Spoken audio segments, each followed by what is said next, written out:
لوہار عالم کو بتانے لگا۔ میں اسے کمرے میں لے گیا اور دروازہ اندر سے لاک کر دیا۔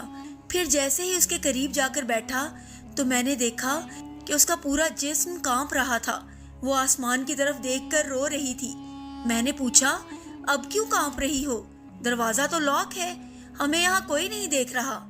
پھر اس نے جو جواب دیا، اس جواب نے مجھے ہلا کر رکھ دیا۔ وہ آسمان کی طرف ہاتھ کی انگلی اٹھا کر بولی، گھر کا دروازہ بند کر کے لوگوں کی نظروں سے تو چھپ گئے، لیکن جو اوپر آسمانوں پر بیٹھا دیکھ رہا ہے، اس کی آنکھیں کیسے بند کرو گے؟ وہ ہمیں دیکھ رہا ہے۔ اس کے اس جملے نے میرے اندر کے انسان کو جگا دیا۔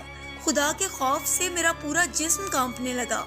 میں فوراً پیچھے ہٹ گیا اور دوڑ کر گھر میں جتنا بھی اناج پڑا تھا سارا لا کر اس کے آگے رکھا اور رو کر کہا، مجھے معاف کر دو، تم نے مجھے جہنم کی آگ سے بچا لیا۔